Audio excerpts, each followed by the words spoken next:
Give it to me like.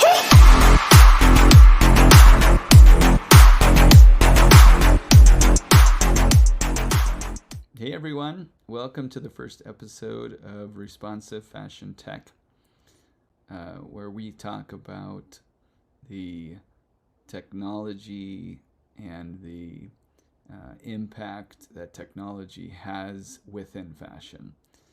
As you know, fashion unfortunately is the fourth largest polluting industry in the world. It's not so good.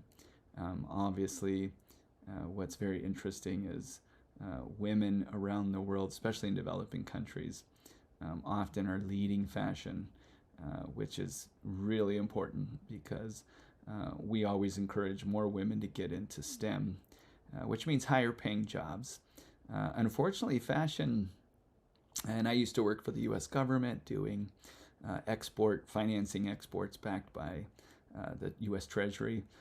We kind of looked at fashion as something that we're losing to developing countries. So it's the price, the cost has to go down, right? So everyone wants a cheap shirt or a cheap pair of pants or a cheap dress.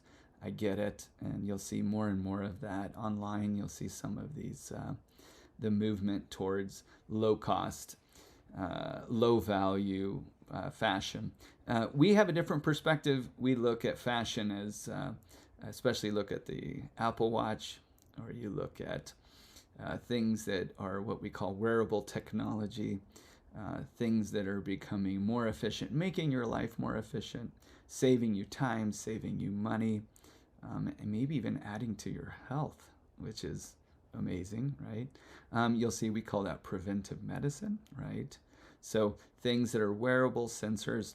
If you've been following our fashion show, it's not easy to do. We've been putting it with universities.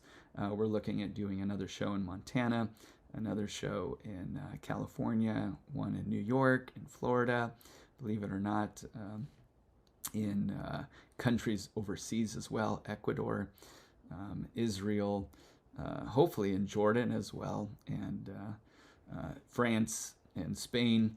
So we kind of work with the universities in order to connect with materials technology, putting out what should be kind of like when you go to a car show and you see what cars should be doing with their models that they put out. But then in the end, obviously that model may never get released exactly like it was shown in the car show. So House of Harvey, which is my design, I'm a designer of responsive fashion technology. We put out a belt buckle that can charge your phone almost 3 times. We put out a first solar suit and solar dress that not only collects the sun, but has artificial intelligence. So some have tied in the solar. We're also connecting that to deep learning and artificial intelligence. And you'll say, why do you need a dress that connects to your phone and connects to your life? That's true. It sounds like it's something for the future. It's not for today. But if you think about it, there's now pens that you can wear that will listen to you, and then will actually, believe it or not, they'll translate your language, and we'll show some of that technology to you, and we'll kind of go over it and the ups and downs, the good, the bad of these technologies. And I think what you're going to find out is a lot of this technology can be integrated today, right? And a lot of what we have to show, I know it sounds crazy, but we even show very old technology, because some of the newer technology is actually integrated into fibers. So an anode cathode, if you understand batteries and electrical engineering, right? A lot of times we can actually weave that into the fabric, and then your fabric not only becomes really beautiful, but it can become what we call functional. So we call that functional fashion, right? So some of these terms may be new to you in the fashion industry, and we're so sorry if it's seems kind of nerdy, right? But on the other side, it is so exciting when you do a fashion show and the models are. Last fashion show we did, a lot of the models were learning about some of the technology, and they were really saying, hey, why is this not typical, right? Why are we not seeing this in everyday products? And we're also going to talk about, because I'm a finance guy, I'm a nerd, right? So I get into tax and finance and efficiency. And we even have products, believe it or not, that the carbon savings from that product is equal to the cost of production. So can you imagine you have something that costs $50 to produce and you're getting almost $50 of tax credits for that, which is basically money given back to you, right? Like a coupon in a sense, right? So you would say, well, why do people not do that? Well, it costs almost $100,000 plus for that survey. So a lot of what RFT does, and also some of the nonprofits like ILP, Interlocal Partners, you'll see that they're sponsoring some of these shows. What they're going to be doing is, and they have been doing for a long time, is trying to educate the fashion industry on how to make things more efficient and how to use better materials, but not necessarily just increase the price, actually making it more affordable, right? Passing on, if you will, that savings to the consumer. Then we're going to talk, I know it sounds boring, but supply chains. Why do we have 15 sizes? When you buy a Tesla, you actually make a customized order, right? So we're working with companies and we're doing our own through House of Harvey. We're designing a mirror that will take your image and then we'll actually take your measurements and work with your smart and responsive scale and other optical equipment within your house to basically help you to see what's in your closet, right? And what's efficient. So a lot of the inefficiencies in this industry that, again, fourth largest polluter, is because we're making so many products and then we're putting those into landfills. And unfortunately with fabric, it takes a long time and a lot of it is burned. And so you have a lot of carbon emissions. So a carbon study, most companies may not be able to afford that. There's a lot of support. We support that, and we put that back into helping the industry to be able to afford that through subsidies and grants, right? So I know it sounds crazy, but the fashion is changing. We look forward to women into STEM. If you've seen some of our videos, you'll see how I'm very much into, I've traveled the world, I've worked with sovereign funds and municipal funds all over the world, and I keep telling them, your biggest asset is not oil, right? It's these wealthy countries that have oil. It's actually your people. And the most underappreciated asset in most countries are the women. I know that sounds really terrible, but often because of culture, because of a lot of things, and again, we're not a political channel. I'm not here to try to overthrow governments or anything. I'm actually here to try to make change. And I think just us being smarter as consumers, we can really be smart and we can think, hey, why are women not getting into STEM? And if fashion is going to go the way of the iPhone, is going to be the iWatch, and the iWatch is going to eventually be the iShoes, right? Believe it or not, Nike has shoes that self-tighten. You've probably seen that in some of our presentations, right? So you're going to see some of these technologies. Again, I think you're going to be really excited when we start to roll out some of these yoga pants, right? That actually, and we'll have one of our episodes that just will talk about how those yoga pants that are connected to your app through sensors can actually be an instructor. So now you don't have to go to the gym. I know during COVID, it was really rough. People were at home and there was a lot of technology that started coming out to connect people. But I believe in connections. I believe in fashion being functional, technology being wearable, and connecting us to others. I also believe in privacy. So that's something we'll talk about as well. We'll have a whole episode just on how do you protect yourself from the big brother side, right, where they're seeing all of your data, and should Google and should Amazon have all your information, right? And what's that information worth to you, and how can you capitalize on your information? So believe it or not, the more we have sensors, so like those yoga pants that teach you, and they vibrate, believe it or not, they vibrate in the position, say your outer thigh or your knee, where you're having to move that. And then the phone will encourage you, hey, put your knee in on that pose. I'm a big yoga person. I believe in breathing. I know that sounds crazy, but just learning how to breathe, learning how to move. Clothing should match your movement. So I love Lulu Lemon's technology and a lot what they've done. I think it's hard to get men to think about Lulu Lemon, but it's actually quite exciting when you start thinking about clothing that is comfortable, anti-stink they call it. It's technically antibacterial, but and we'll talk about that as well as how clothing can be designed to reduce the transfer of bacteria, right? And we'll talk about the difference of bacteria and viruses. But there's a lot of technology that is being introduced that can make clothes last longer, can make clothes more functional. So if you like this channel, please subscribe. We need a certain amount of subscribers in order to give you more information, and I think you're going to be shocked. And we're going to teach 3 things. We're going to teach where the industry's going. So I call that the future. And internationally, we're going to talk about what's happening internationally. There's a lot of exciting things happening in Europe, in the United States, and Latin America. It's really exciting. And I want to pass that on to you, our viewers. The second thing is we're going to talk about people who want to maybe be involved in fashion, how you can get involved.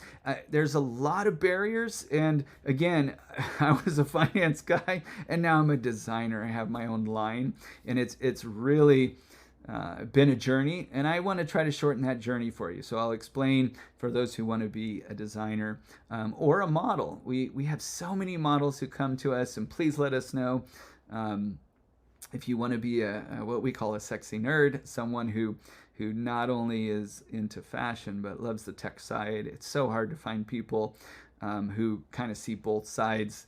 Usually it's, hey, I like Versace, but I'm not into, the algorithms and waves. I always tell people, by the way, if you love music, then you already are a math expert, because music is waves. It's just a sinusoidal function, right? It's a wave is just a mathematical. Your brain is kind of calculating that instantly.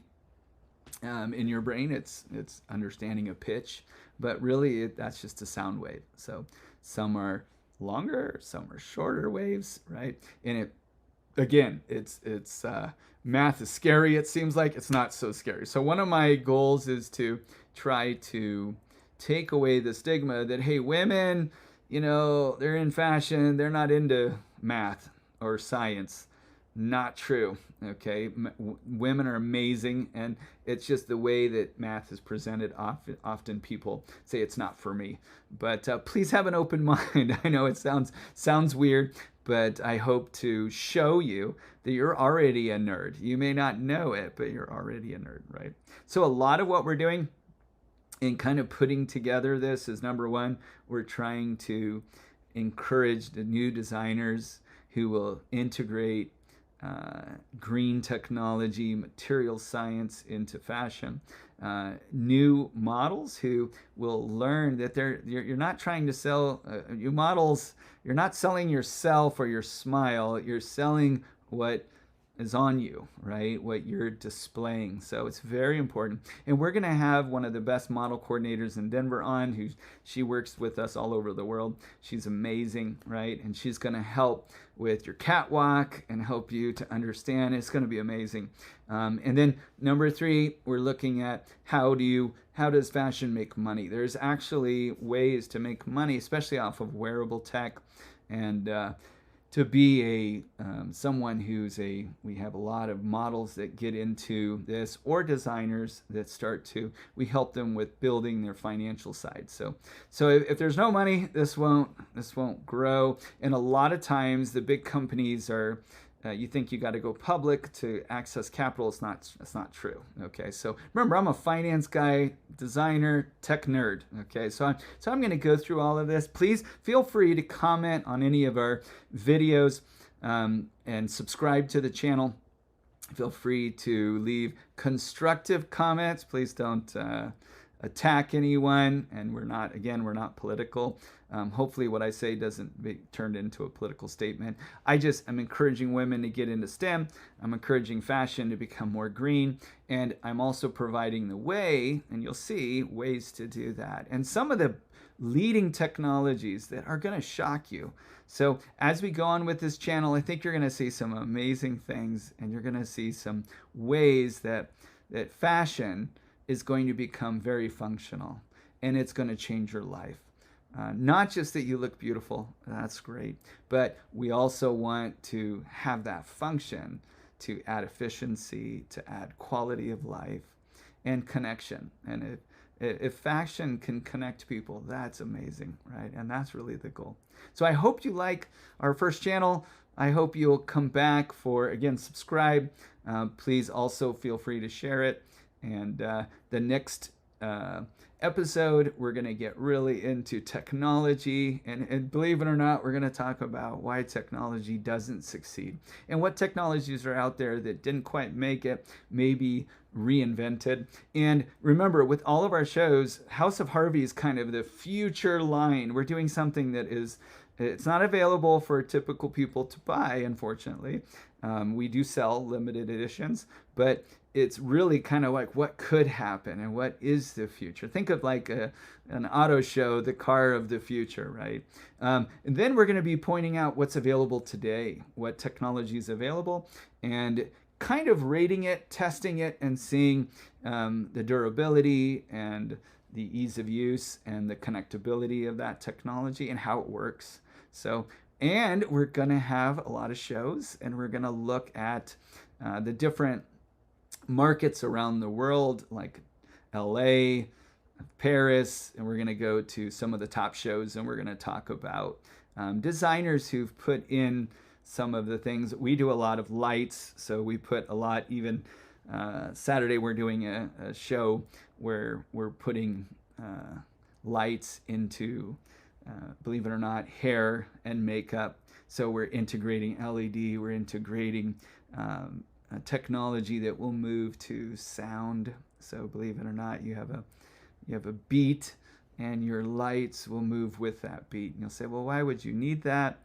That's true. A lot of it is for aesthetics, but a lot of it also is about communicating. So we can communicate. Remember, a picture is worth 1,000 words. So you'll see some technology where we actually integrate cameras into fabric. We integrate music, we integrate sound.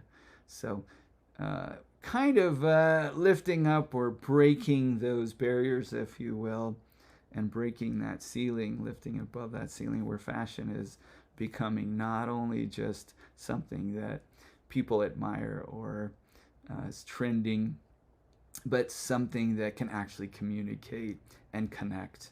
So I really appreciate all of you, the viewers, and you're so many people who have helped ILP and RFT to have success in our shows, and also to reach with scholarships and supporting women in STEM and getting people into fashion who normally wouldn't have access. You're going to see some of that. I really, my heart goes out to you. So remember, functional fashion, connecting people, keep connecting. Thank you so much. Bye.